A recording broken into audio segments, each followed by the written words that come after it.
জনাব নাজমুল হাসান কলিমুল্লাহ গত দুদিন ধরে ধন্যবাদ। একটা ঘটনা, কুমিল্লার মুরাদনগরে একটা ঘটনা দেশব্যাপী সাধারণ মানুষের মধ্যে ব্যাপক আলোচনার জন্ম দিয়েছে। এই ঘটনার সঙ্গে একটা সংখ্যালঘু নারীকে ধর্ষণ করা হয়েছে।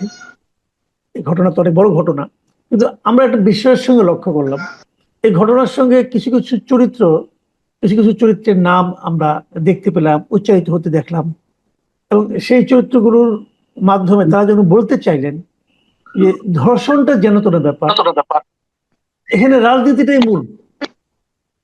তারা তারা যার যার মতো করে এখানে রাজনীতি করার চেষ্টা করছেন। এটা আমার কাছে মনে হয়েছে, আপনার কাছে কি মনে হয়েছে আমি বলতে পারবো না, আমার কাছে এরকম মনে হয়েছে। তো আমার কাছে আমার কথাটা হলো যে এই ধরনের যে একটা সাধারণ মানে একটা অপরাধ, যেটা যে নাকি নির্জলা একটা অপরাধ, একটা নির্জলা অপরাধকে যখন আপনি রাজনীতির ভিতর দিয়ে ঢুকিয়ে দিবেন, তখন তো সেই অপরাধটার প্রকৃত বিচারটা থেকে আমরা কিন্তু বঞ্চিত হব। তো এটা এই মুহূর্তে রাজনীতিকরণটা কেন খুব জরুরি হয়ে গেল কেন? দেখুন, যেহেতু বিরাজনীতিকরণের একটি প্রক্রিয়া খুব কনসিয়াসলি পার্সু করা হচ্ছে, সে কারণেই আপনার এ ধরনের বাক পাসিং এর স্পেস তৈরি করে দেওয়া হচ্ছে। আপনি খেয়াল করে দেখেন, এই যে মাইনরিটি মেজরিটি, এটি বাংলাদেশ কনটেক্সটে রেলেভেন্ট নয়। স্বাধীন সার্বভৌম রাষ্ট্র বাংলাদেশ প্রতিষ্ঠার জন্য যে স্বাধীনতা সংগ্রাম, সেখানে প্রথম সংখ্যাগরিষ্ঠ সম্প্রদায়, দ্বিতীয় সংখ্যাগরিষ্ঠ সম্প্রদায়, তৃতীয় সংখ্যাগরিষ্ঠ সম্প্রদায়, চতুর্থ সংখ্যাগরিষ্ঠ সম্প্রদায়, তারা কাঁধে কাঁধ মিলিয়ে যুদ্ধ করেছেন এবং বুকের তাজা রক্ত ঢেলে দিয়েছেন, সর্বরকমের ত্যাগ স্বীকার করেছেন। এখানে আপনার ভারত পাকিস্তান যেই আপনার কন্টিনাম, সেই পার্সপেক্টিভে বিষয়টাকে দেখলে কিন্তু চলবে না। আপনার যেভাবে একটি পক্ষ থেকে হাইলাইট করবার চেষ্টা করা হয়েছে যে একজন হিন্দু নারী ধর্ষিত হয়েছেন, তাকে গণধর্ষণ করা হয়েছে, এবং সেটি আবার বিশেষ একটি দলের পক্ষ থেকে ড্রামবিট করা হয়েছে। আবার এর বিপরীতে যে তিনি বিএনপির রাজনীতির সঙ্গে যুক্ত সম্প্রতি, এইটি খোলাসা করে ফলাও করে প্রচারের চেষ্টা করা হয়েছে আরেকটি পক্ষ থেকে। এবং আপনার এর সঙ্গে ভবিষ্যৎ ইলেকট্রাল পলিটিক্স যুক্ত হয়ে গেছে।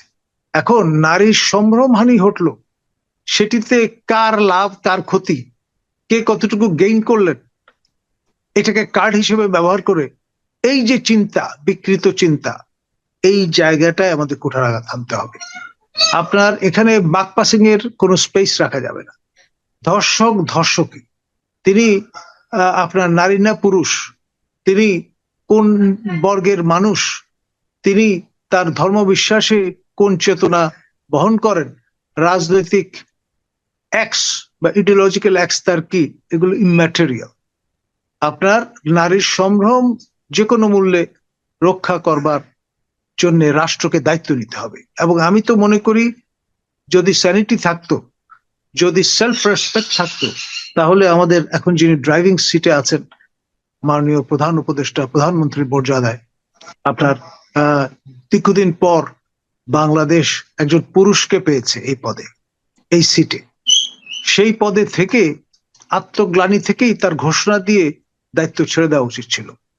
আপনার যে ইসলামী চেতনার কথা বলেন, যেখানে হযরত ওমরদের মতো আপনার রাদিয়াল্লাহু তাআলা আনহু, তারা খলিফায়ে রাশিদিনের যে মডেল চরিত্র যারা, তারা কিন্তু একটা কুকুরও যদি না খেয়ে থাকতো ফোরাতের তীরে, সেটার দায়, শ্লাঘা, সেই মনোবেদনা অনুভব করার চেষ্টা করতেন। সেখানে আপনার প্রফেসর ইউনূস ওয়াজিবের নামাজের সময় আপনার কিস্তি টুপি লাগিয়ে আবেগ আপ্লুত হয়ে যান যখন মুসল্লিদের পক্ষ থেকে বলে আপনি আরো 5 বছর থাকুন, দালালদের কথা শুনবেন না। প্রায় এবার সর্বশেষ ঈদুল আজহার নামাজের যে ঈদগাহ, সেখানে বাঁশ দিয়ে যেই বাউন্ডারি গুলো তৈরি করা হয়, সেখানে প্রায় বাড়ি খেয়ে যাচ্ছিলেন। ভাগ্যিস এসএসএফ এর সংশ্লিষ্ট সদস্য বিষয়টা খেয়াল করে তাকে আর আগে বাড়তে দেন। এই যে ভেতর থেকে যে মৌতাকটা অনুভব করেন, এটি তো ডেফিনেটলি তাকে মোহিত করে। ক্ষমতার মোহ এই বয়সে একজন লোক যদি না ছাড়তে পারে, তাহলে আর কি বলা যায়। ধরনের দ্বিধাও আমরা প্রকাশ করি না। একটা জিনিস মানে বলা হচ্ছে যে এই মানে আপনার মুরাদনগরের এই ঘটনাকে নিয়ে আমি আসিফ মোহাম্মদ সজীব ভুঁইয়া উপদেষ্টা ওনাকে সরাসরি বলতে শুনলাম, উনি একটা মাফিয়া গোষ্ঠীর কথা বললেন যে যারা নাকি আওয়ামী লীগের মানে আপনার স্বৈরাচারের দোসরদেরকে যারা নাকি প্রশ্রয় দিচ্ছেন। তো এটা বলার মাধ্যমে উনি হয়তো বিএনপিকে ইঙ্গিত করেছেন। আবার দেখলাম ঢাকা বিশ্ববিদ্যালয়ের সাবেক শিবিরের যিনি সভাপতি ছিলেন মিস্টার সাদিক কাইয়ুম, সাদিক কায়েম, দেখলাম সাদিক সাহেব দেখলাম ফেসবুকে। আবার ফখরুল ইসলাম আলমগীর ওনাকে বলতে দেখলাম যে উনি উপদেষ্টা সাহেব সম্পর্কে বলছেন যে জনতুষ্টির চেয়ে উনি আত্মতুষ্টিতে বেশি ভুগছে, আত্মসেবায় বেশি মগ্ন হয়ে পড়েছেন। তো এই যে পরস্পর বিরোধী কথাবার্তাগুলো, এই কথাবার্তাগুলোকে সাধারণ মানুষ যা নাকি সেই ধর্ষণের একটা দৃষ্টান্তমূলক বিচার চায়, তাদেরকে কিছুটা হলেও হতাশ করবে না?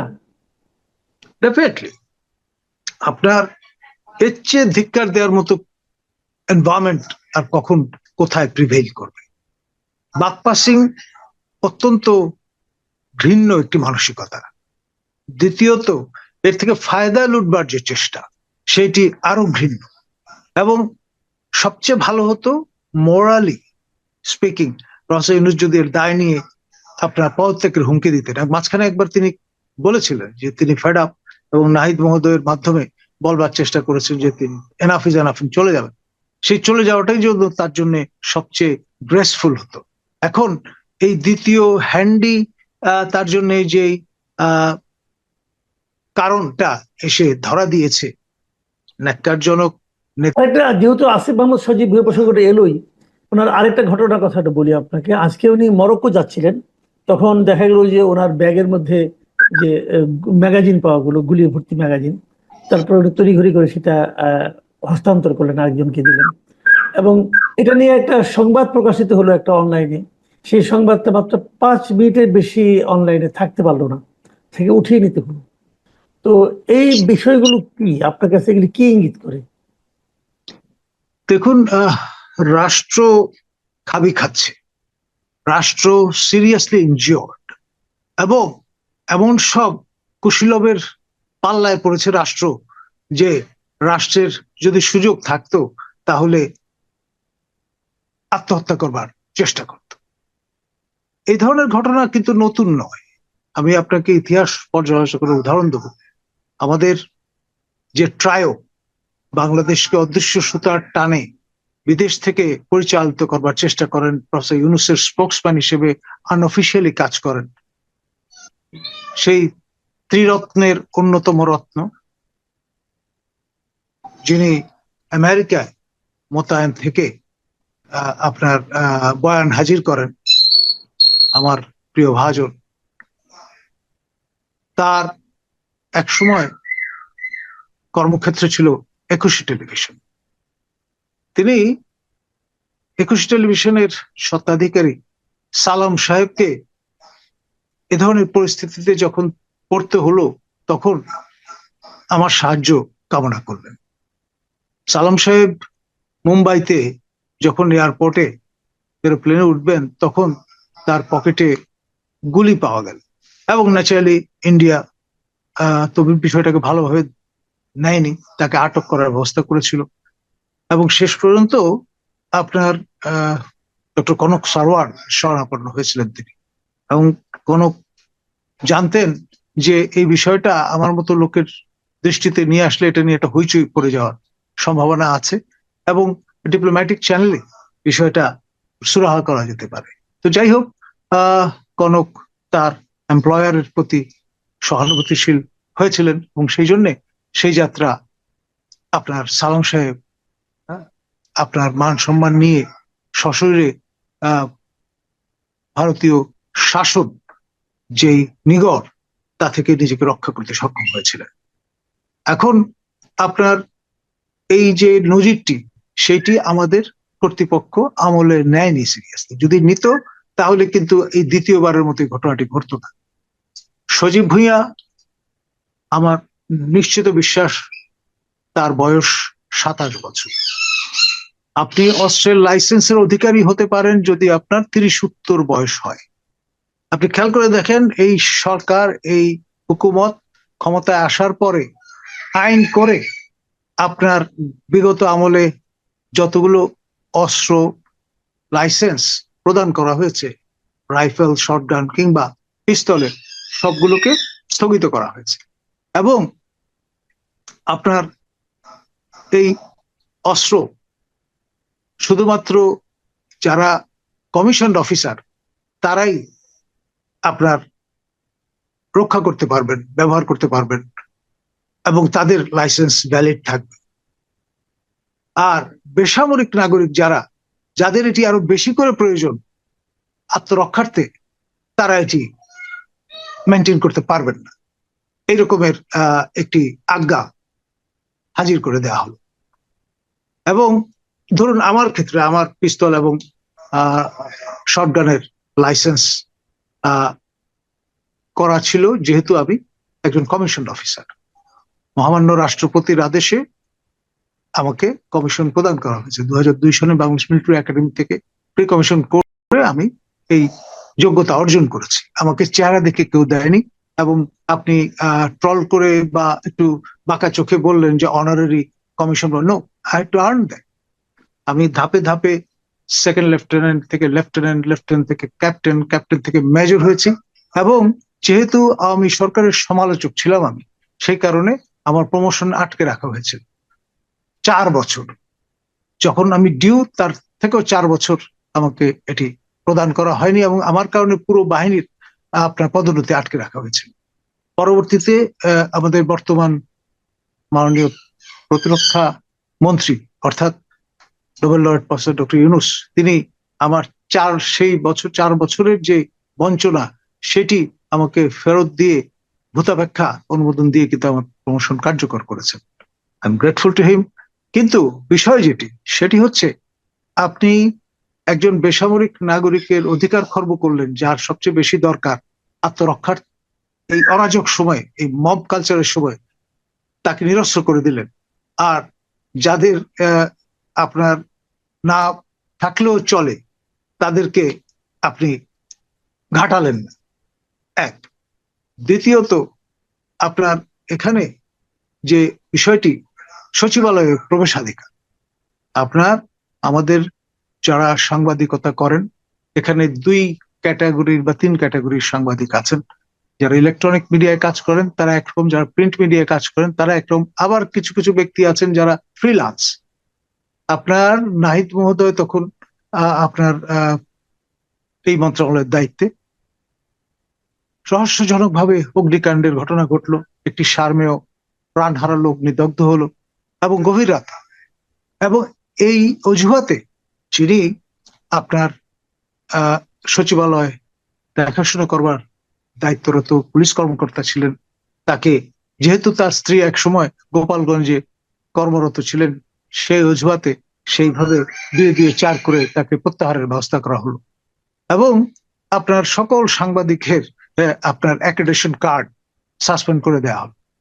এবং আরো যে কাণ্ডটি হলো, বলা হলো যে যারা ফ্রিল্যান্স তাদের এটি আর ভ্যালিড থাকবে না। খেয়াল করে দেখেন, মানে কত বড় নির্বুদ্ধিতার কাজ। যিনি ফ্রিল্যান্স তিনি সবচাইতে বেশি স্বাধীন, মতামত প্রকাশের ক্ষেত্রে অগ্রণী ভূমিকা পালন করবেন। আর তার এই অগ্রণী ভূমিকা যাতে তিনি না পালন করতে পারেন, সেই জন্য ইউনূস শাহিতে এসে আমাদের এই জিনিসটা প্রত্যক্ষ করতে হলো। দায় কিন্তু কার? স্বরাষ্ট্রমন্ত্রীর, বা স্বরাষ্ট্রমন্ত্রীর মর্যাদায় যিনি আপনার উপদেষ্টা, তিনি সচিবালয় রক্ষা করতে পারলেন।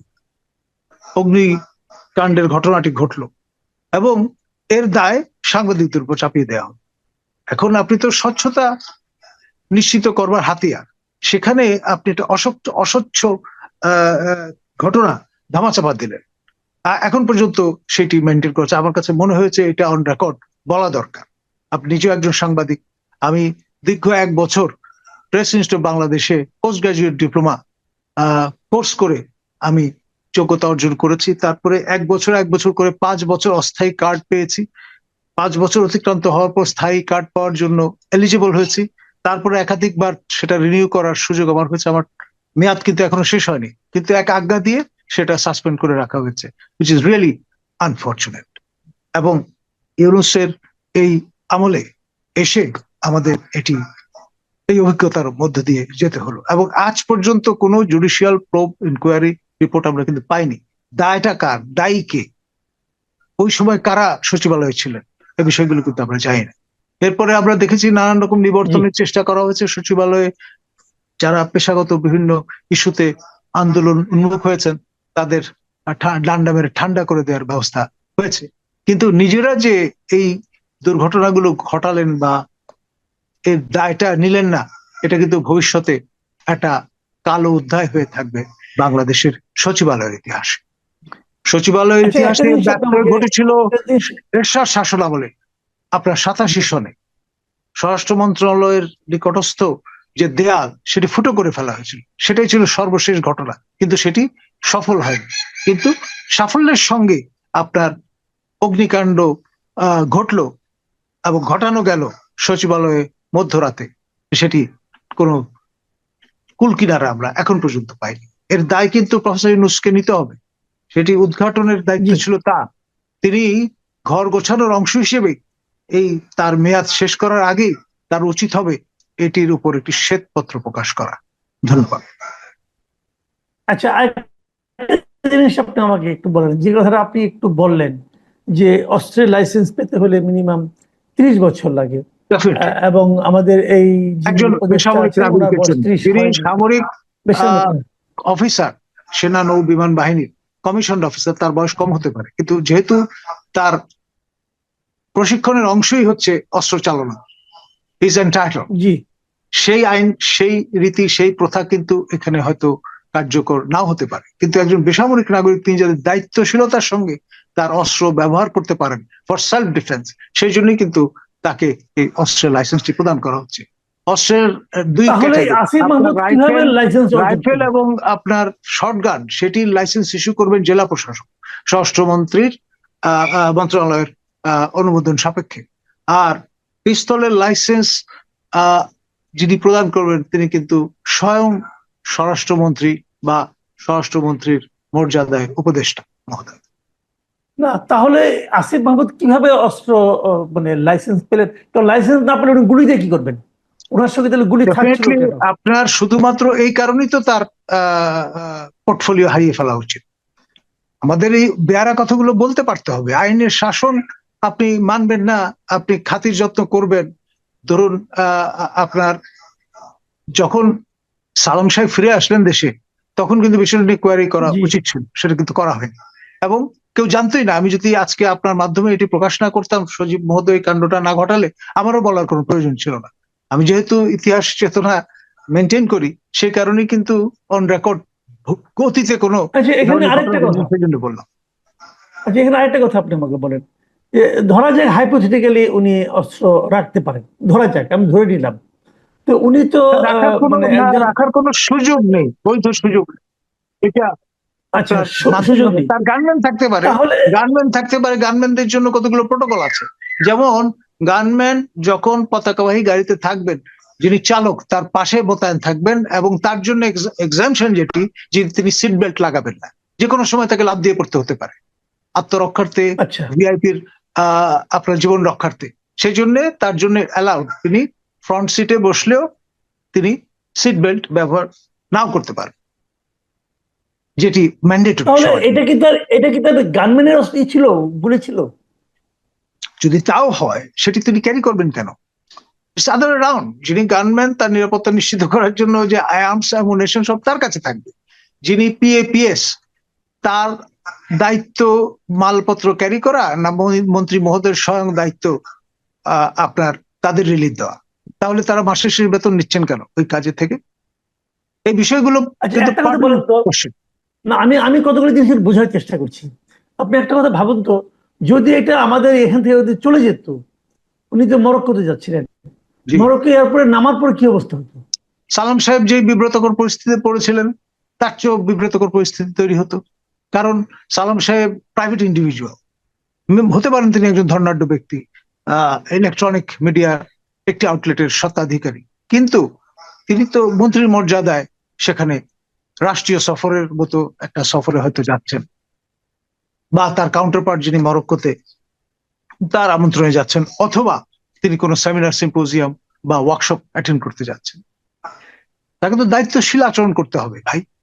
এই রাষ্ট্রের মালিক তো আপনি একা নন। তাহলে পার্থক্য রইল কি, যে বাপের দেশ না বলে যে আমরা স্লোগানগুলো শুনেছিলাম, সেই জায়গায় তো আপনি চলে গেলেন। আমরা তাহলে অপেক্ষা করি যে উনি আসার পর কি জবাবটা দেন এবং Definitely. এটা নিয়ে সরকার প্রধান কি করেন, কি অ্যাকশন নেন। এটি শুধুমাত্র আমার মনে দুঃখ হয় প্রকাশ এটা করলে দেখা চলবে উচিত। না। শুধুমাত্র দুঃখ প্রকাশ করলে কিন্তু চলবে না, দায় এড়ানো যাবে না। আমরা এত আপনার কমপ্লেসেন্ট হব কেন?